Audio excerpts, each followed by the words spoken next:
శ్రీ పోతులూరి వీరబ్రహ్మేంద్ర స్వామివారు వందల ఏళ్ల క్రితమే తాళపత్రాల్లో రాసిపెట్టిన అక్షర సత్యాలు ఈరోజు మన కళ్ళ ముందు నిజంగా జరుగుతుంటే మనసులో భయం భక్తి కంటే కూడా అమ్మో ఆయన అప్పుడే ఇవన్నీ ఎలా ఊహించి చెప్పారు అనే ఆశ్చర్యం ప్రతి ఒక్కరిలో కలుగుతుంది.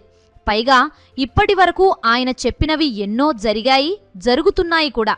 అలా ఈ ఏడాది గురించి కూడా ఆయన కాలజ్ఞానంలో ఉండగా మొదటి 4 నెలల్లో యుద్ధ భయాలు, కల్లోలాలు ఇలా చాలా వరకు అన్ని చూడగా ఇంకా ఈ ఏడాది ఆఖరి వరకు మరిన్ని విపత్తులు ఎదురవుతాయని తెలుస్తుంది. అది కూడా ఇప్పుడు వచ్చే జూన్, జూలై నెలల్లో ఉండబోతుందని. ముఖ్యంగా ఆ 45 రోజుల గడ్డు కాలం మనల్ని దారుణంగా భయపెట్టిస్తాయని తెలిసింది. ఇంతకు అవేంటి, ఏం జరగబోతున్నాయి, ఎలాంటి పరిస్థితులు ఎదుర్కోబోతున్నాం అనేది ఇప్పుడు చూద్దాం. సో వీడియోని స్కిప్ చేయకుండా చివరి వరకు చూడండి. బ్రహ్మంగారు చెప్పిన కాలజ్ఞానం ప్రకారం ఆయన నివసించిన పాత మఠం ఇల్లు ఎప్పుడైతే కూలిపోతుందో అప్పటి నుండి కాలం తన అసలు వికృత రూపాన్ని చూపిస్తుందట. ఆశ్చర్యకరమైన విషయం ఏంటంటే ఆ మధ్యనే ఆ మఠం కూలిపోవడంతో అప్పటి నుండి ఏదోకటి జరుగుతూనే ఉందని చెప్పాలి. అంతేకాదు ప్రకృతి కూడా మనకు గట్టిగానే హింట్లిస్తోంది. అయితే ఇప్పుడు వచ్చే జూన్ నెల ఎండల నుండి ఉపశమనం దొరుకుతుందని మనం అనుకుంటాం, కానీ అప్పుడే అసలు తమాషా మొదలవుతుందట. అదేంటంటే ఆకాశం నుండి కురిసే వర్షం 9 వంతులు సముద్రాల్లోనూ కొండల పైన పడిపోతే కేవలం 2 వంతులు మాత్రమే మనం ఉండే భూమి మీద పడుతుందట. అంటే వానలు పడినా మన దాహం తీరదన్నమాట. సముద్రం తన కట్టలు తెంచుకొని ముందుకు వస్తుందని, రాత్రికి రాత్రే తీర ప్రాంతాలను ముంచేస్తుందని తాళపత్రాల్లో ఉంది.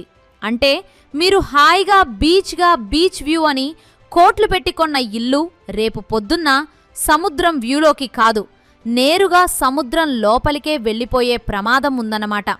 సునామీలు, తుఫానులు ఏదో మామూలుగా వచ్చి వెళ్ళవట. ఊర్లకు ఊర్లే కొట్టుకుపోయే రేంజ్లో భీభత్సం సృష్టిస్తాయట. ఇక మన ఆర్థిక వ్యవస్థ గురించి మాట్లాడుకుంటే అది ఒక పెద్ద కామెడీ సర్కస్లా తయారవుతుందట. మే నెలలో బంగారం ధరలు చుక్కలను తాకుతాయని విన్నాం కదా. జూన్, జూలై వచ్చేసరికి ఇక బంగారం గురించి ఆలోచించడం కూడా మానేయాల్సి వస్తుందేమో. బంగారం ధర పెరిగితే దానికి పోటీగా పెట్రోల్, గ్యాస్ ధరలు కూడా రేసు గుర్రాల్లా పరిగెడతాయట. ఆర్థిక రంగంలో ఒక పెద్ద కలకలం ఏర్పడుతుందని, అనూహ్యమైన ఖర్చులు పెరిగిపోయి రూపాయి కూడా జేబులో నిలవని పరిస్థితి వస్తుందని కాలజ్ఞానం చెబుతోంది. అక్రమ సంపాదన, లంచగొండితనం ఎంతలా పెరిగిపోతాయంటే మనుషులు ధనం కోసం ప్రాణ స్నేహితులని కూడా మోసం చేస్తారట. రేపు పొద్దున్న 1 లీటర్ పెట్రోల్ కొట్టించాలంటే 1 తులం బంగారం అడిగినా ఆశ్చర్యపోనక్కర్లేదు. మన సంపాదన స్థిరంగా ఉండదు, అప్పులు పెరిగిపోతాయి. చిన్న తప్పు చేస్తే పెద్ద నష్టానికి దారి తీస్తుందని హెచ్చరికలు వస్తున్నాయి.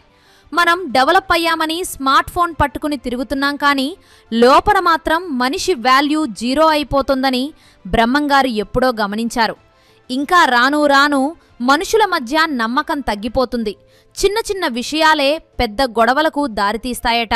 కలి పురుషుడు మన బుర్రల్ని ఎంతలా పాడు చేస్తారంటే తండ్రి కొడుకులే శత్రువులుగా మారిపోతారట.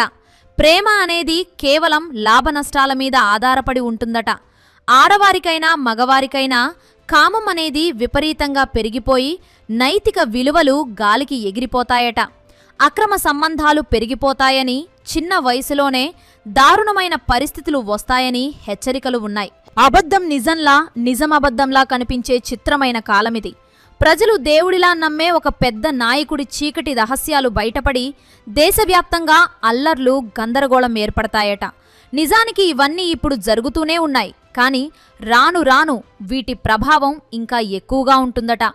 ఆరోగ్య విషయంలో కూడా పరిస్థితులు ఏమీ ఆశాజనకంగా లేవు. డాక్టర్లకే అర్థం కాని కొత్త వైరస్లు, మొండి వ్యాధులు వస్తాయట.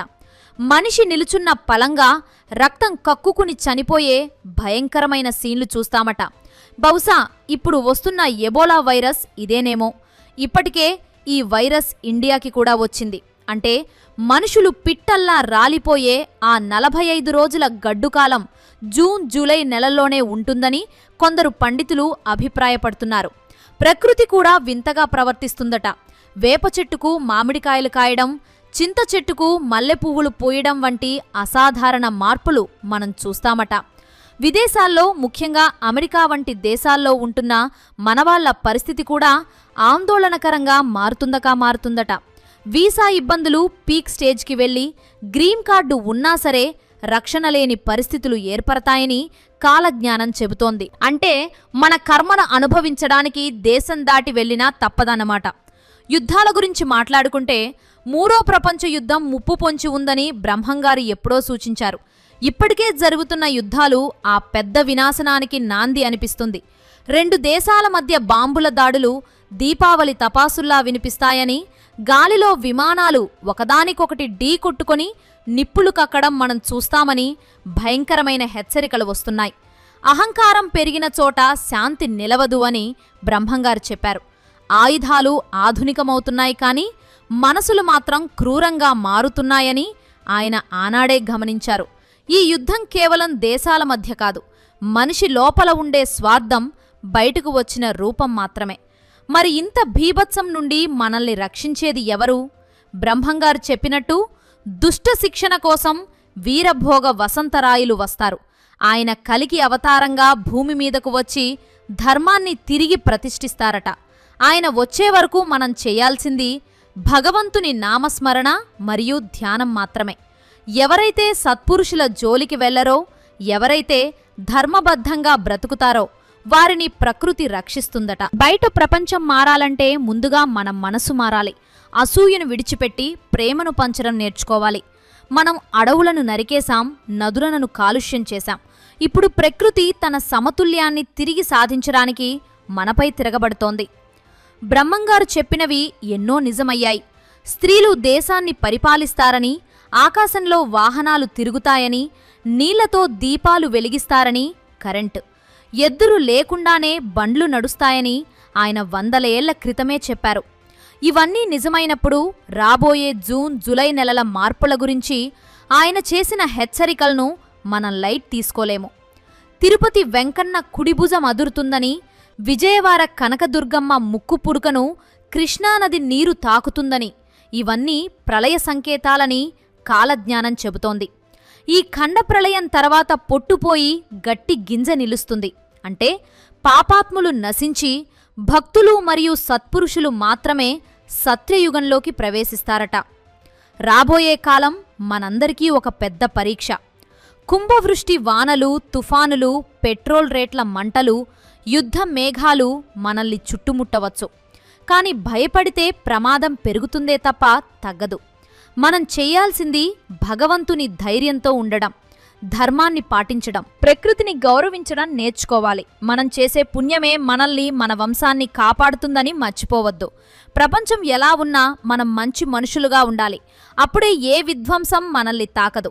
ఫైనల్గా చెప్పుకోవాలంటే కాలజ్ఞానం మనల్ని భయపెట్టడానికి కాదు, మేల్కొలపడానికి చెప్పబడింది. జూన్, జూలై నెలల్లో జరిగే మార్పులు మన ముందు ఒక పెద్ద ప్రశ్నను ఉంచుతాయి.